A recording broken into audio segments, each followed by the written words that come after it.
Hi students, நம்ம இப்போ எடுத்துக்காட்டு 1.12 தான் பார்க்க போகிறோம். என்ன கொடுத்துருக்காங்கன்னா, கிடைமட்ட கோடு சோதனையை பயன்படுத்தி படம், இங்கே இருக்க படம், கீழ்கண்ட சார்புகளில் எவை ஒன்றுக்கொன்றானவை என காண்கன்னு சொல்லி கொடுத்துருக்காங்க. கிடைமட்ட சோதனையை பயன்படுத்தி கண்டுபிடிக்கணும்னு சொல்லியிருக்காங்க. இது எல்லாமே வரைவரை கொடுத்துருக்காங்க, வரைபடம் கொடுத்துருக்காங்க. முத சப்டிஷன் எடுத்துக்கிடுவோம். கிடைமட்ட ஒரு கோடு வரைவோம்.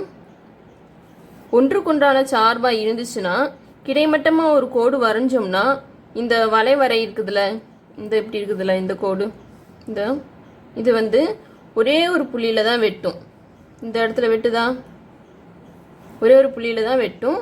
அதனால இது வந்து ஒரே ஒரு புள்ளியில் தான் வெட்டுது. அதனால இது வந்து ஒன்றுக்கொன்றான சார்பு. இங்கேயும் கிடைமட்டமாக ஒரு கோடு வரைவோம். இது எத்தனை புள்ளியில் வெட்டுது?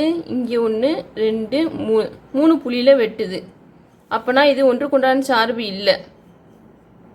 இப்போ இங்கே ஒரு கிடைமட்டமாக ஒரு கோடு வரைவோம். இங்கே ஒரே ஒரு புள்ளியில் தான் வெட்டுது. அதனால இது ஒன்றுக்கொன்றான சார்பு. லாஸ்ட் இதை எடுத்து எழுதணும்.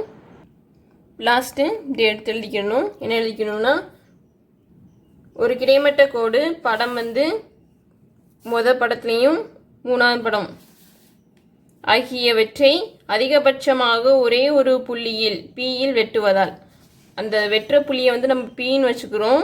2 படத்துலையும் இவை ஒன்றுக்கொன்றான சார்பினை குறிக்கும் சொல்லி நம்ம எழுதிக்கிறணும். அடுத்து வரைபடம் 2, இந்த இடத்துல இந்த வரைபடத்தில் இது வந்து PQRன்னு சொல்லி 3 புள்ளிக்கு பேர் வச்சுக்கிறோம்.